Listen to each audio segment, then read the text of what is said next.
Mesdames, Messieurs, bienvenue dans cette grande édition d'information de la mi-journée dont voici les principaux titres. 5e journée des playoffs de la Ligue nationale de football manche aller. Le Daring Club Motema Pembe dernier dans le classement partiel avec 1 point. Jurasari lance à Lubumbashi devant les cheminots de Lupopo. Pour en parler, nous allons recevoir Jean-Louis Korninda dans un instant.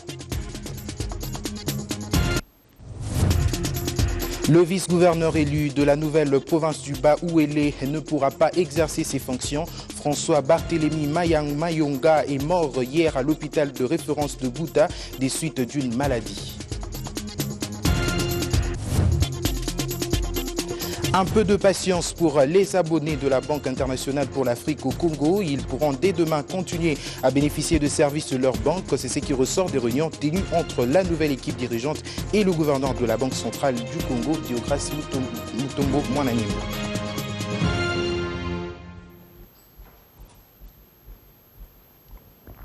Encore une fois, bienvenue à toutes et à tous. Pas de panique, retour à la mobilisation des activités au sein de la Banque internationale pour l'Afrique au Congo à partir de ce lundi. D'abord à circuit fermé, puis l'ouverture des guichets à partir de ce mardi 5 avril. Des précisions données hier par le gouverneur de la Banque centrale du Congo à l'issue des 2 réunions importantes respectivement de la nouvelle équipe dirigeante de la BIAC et le ministère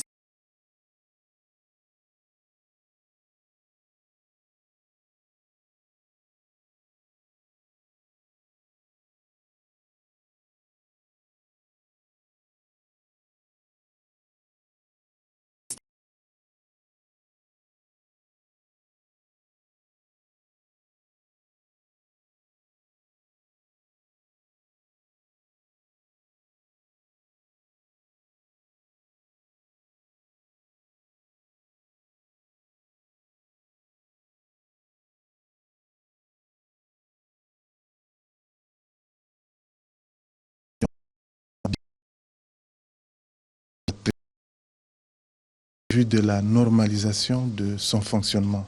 Et les concertations vont se poursuivre demain lundi 4 pour permettre de définir les modalités pratiques quant à la mise à disposition de moyens nécessaires à l'ouverture des guichets de cette banque dès le mardi 5 avril. La Banque centrale et le gouvernement invitent les déposants, en particulier le public en général, à continuer à faire confiance à cette grande banque et que les 2 gouvernements, Banque centrale, continuent à faire leur possible pour préserver la stabilité de cette banque en particulier et la stabilité du système bancaire en général.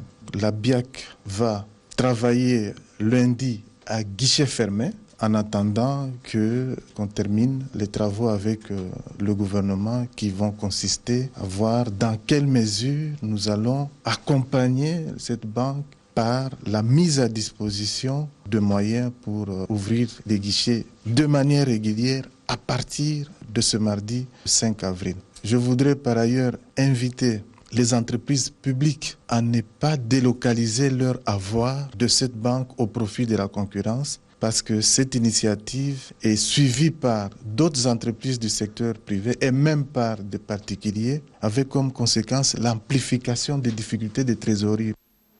Et puis cette nouvelle, en bref, invité à Addis Abeba pour parler des performances économiques enregistrées par le pays. Matata Ponyo est attendu ce soir au pays. L'Afrique est donc intéressée à la recette congolaise et voudrait bien en faire profiter aux autres membres afin de combattre la crise économique par des solutions locales. Pour rappel, la rencontre était axée sur les cadres macroéconomiques en Afrique, notamment les défis émergents et les opportunités auxquelles le continent fait face.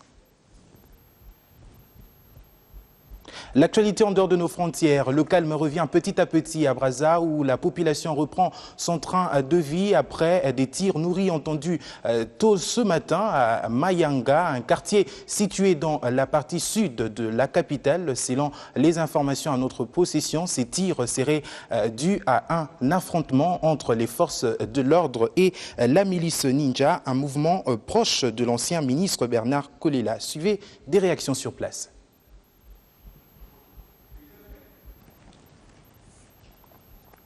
Voilà, nous y reviendrons dans nos prochaines éditions d'information. Aussitôt élu, aussitôt décédé, le vice-gouverneur de la nouvelle province du Bas-Ouélé a rendu l'âme hier à Bouta. Selon le gouverneur du Bas-Ouélé, François Barthélémy Mayonga est mort de suite d'une maladie à l'hôpital général de référence de Bouta. Juriste de formation, il a notamment assumé la fonction de ministre de la fonction publique de l'ex-province orientale dans le gouvernement de Jean Bamanissa. Il a été élu le 26 mars dernier selon les résultats provisoires publiés par la Commission des transitions indépendante. Ce dossier survient au moment où la majorité présidentielle conteste les résultats de la dernière élection de gouverneur dans la province de l'Équateur, dans l'ancienne province de l'Équateur et la Mongala. Une décision prise par le bureau politique de la MP samedi dernier. Au terme de son évaluation de l'ensemble du scrutin, la MP s'est félicitée d'avoir remporté 16 postes de gouverneur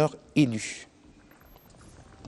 Tout à fait autre chose à présent. C'est désormais officiel. La Société nationale d'électricité s'élie à la Société chinoise de production du courant électrique Trois Gorges. Un protocole d'accord a été signé le week-end pour sceller ce partenariat. Cet accord pourrait permettre de développer non seulement l'hydroélectrique, mais aussi l'énergie renouvelable. Ça y est, l'alliance énergétique sino-congolaise enfin scellée à travers ce protocole d'accord.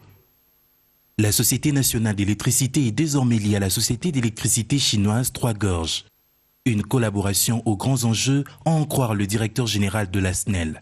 Il est évident pour SNEL qu'avoir un partenaire, un géant comme Trois Gorges, c'est un avantage énorme.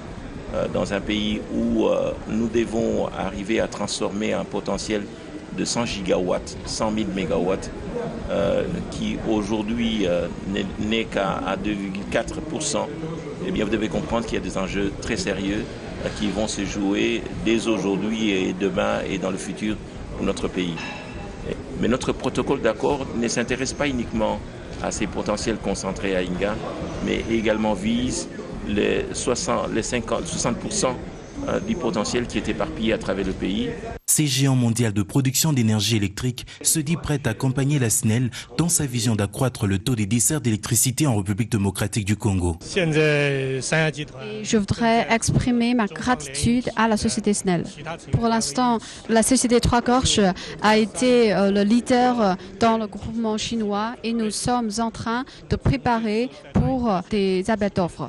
Et après la visite sur le site du projet Inga, je pense qu'il possède toutes ces conditions pour commencer les travaux. Nous faisons de notre mieux pour qu'on soit sélectionné comme le développeur de ce projet. Ainsi signé, cet accord pourrait permettre à la SNEL d'user de ses potentialités énergétiques, constituées essentiellement d'importantes ressources hydroélectriques, pouvant atteindre jusqu'à plus de 100 000 mégawatts et d'un gisement inépuisable d'énergie électrique capable d'alimenter toute l'Afrique et même le sud du continent européen et le Moyen-Orient. En santé, on tend petit à petit vers la mise sur pied des cadres d'échange entre des familles avec des enfants vivant avec autisme. Pour preuve, les recommandations retenues à l'issue de la conférence organisée ce week-end par l'ASBEL Autisme TSA sans tabou. Conviés à cette rencontre, les parents d'enfants vivant avec autisme et leurs proches ont été renseignés, notamment sur la nécessité de l'unité dans la prise en charge précoce de ces enfants vivant avec autisme. Promouvoir l'encadrement scolaire et à domicile des enfants vivant avec autisme pour leur garantir un avenir meilleur, tel est le message que les Amis des Daniel a tenu à véhiculer ce 2 avril à l'occasion de la journée mondiale consacrée à la sensibilisation sur l'autisme. Une activité organisée au sein de cette école spécialisée dans l'encadrement des enfants atteints de l'autisme et de la trisomie. Aujourd'hui, c'était une journée de sensibilisation. L'autisme est un trouble.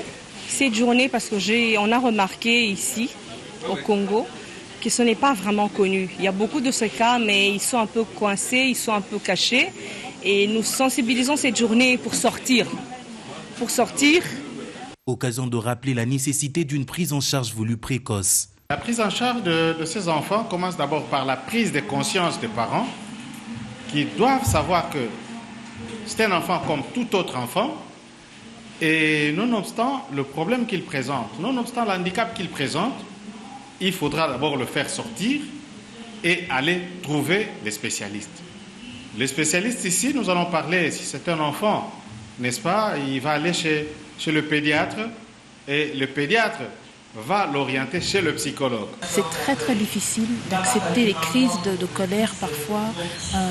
Ils ne font pas les choses normalement, comme on pourrait dire. Et beaucoup de gens dans la société justement n'acceptent pas ça. Quand vous arrivez dans un supermarché et que vous trouvez un enfant qui bat des mains comme ça et qui crie, très facilement vous ne l'acceptez pas. Et justement les enfants autistes souvent ne sont pas acceptés à cause de leurs différences. Pour marquer d'une pierre blanche cette cérémonie de sensibilisation, des personnes de bonne volonté ont remis des dons constitués essentiellement des vivres et non-vivres aux responsables de cette école en faveur des enfants vivant avec autisme. Vous venez là de suivre plutôt cette cérémonie, cette conférence presse qui était organisée donc à l'occasion de la célébration de la journée mondiale consacrée à la sensibilisation sur l'autisme. Revenons sur cet élément santé, on tend petit à petit vers la mise sur pied de cadres d'échange entre les parents des enfants vivant avec autisme. Pour preuve, les recommandations retenues à l'issue de la conférence organisée dimanche par l'ASBEL ISA sont tabous. Ils viennent de divers horizons, mais avec un seul objectif, démystifier l'autisme. On a souffert, maman, on souffre. Parce que personne ne connaît de ces souffrances que nous-mêmes ici. Le regard des gens, on souffre. On peut oublier qu'on a l'autisme, mais le regard, ça te rappelle ta souffrance. Les paroles, quand on vous dit que cet enfant ne vaut rien, moi, on me l'a dit, mais mes parents, c'est un enfant, c'est un enfant qui ne vaut rien. On a connu ça, mais on aime ces enfants, on les aime. Il avait pour son propre fils, ce n'est pas facile d'accepter. Quand on dit non, quand je vois les gens qui sont dans cette école, je me dis non, moi mon enfant il est bien, ça ce n'est pas pour moi et tout ça. Mais c'est pas la force de choses que j'ai fini par comprendre qu'il fallait amener l'enfant là-bas. Et quand il a commencé les cours, je me suis rendu compte que ça a beaucoup aidé l'enfant, en fait, sur le plan du comportement et tout ça. Mais même sur le plan du manger. L'initiatrice de l'événement, la voici, Diali Mankoué, présidente de l'ASBEL Autisme TSA sans tabou. Un organisme qui milite pour la promotion des services éducatifs, des loisirs et des formations destinés à toute personne intéressée, mais aussi et surtout aux personnes vivant avec autisme ainsi que leurs familles respectives. Respect, solidarité et transparence, 3 valeurs cardinales que Diali entend partager avec ses pairs, étant elle-même parent d'un enfant vivant avec autisme. C'est qu'il y a beaucoup de familles qui sont démunies, qui n'ont pas d'informations, qui n'ont pas de service parce qu'ils n'ont pas les moyens de pouvoir aller ne serait-ce que vers un médecin pour avoir un diagnostic. Déjà que l'enfant ne va pas à l'école du tout. Pourtant, c'est là où ça commence. On doit dépister cette situation qui est l'autisme, qui est une condition différente à partir des bases. Il faut d'abord comprendre c'est quoi l'autisme, c'est quoi la difficulté que l'enfant vit et que nous-mêmes on va vivre. Et c'est ça le but, c'est réunir les familles pour vulgariser, pour en fait mettre un pansement sur le bobo. Donc on veut faire saisir aux parents que l'enfant a cette condition, il faut l'accepter telle qu'elle, parce que c'est ça qui va être la force de l'aider dans ses forces et ses faiblesses. Voulu être un cadre de sensibilisation et de partage entre parents d'enfants vivant avec autisme, cette conférence devra aboutir à la création d'un cadre d'échange avec pour but d'épauler les parents dans la prise en charge du trouble neurodéveloppemental de leurs enfants. Marquons à présent une petite pause pour retrouver la page sportive.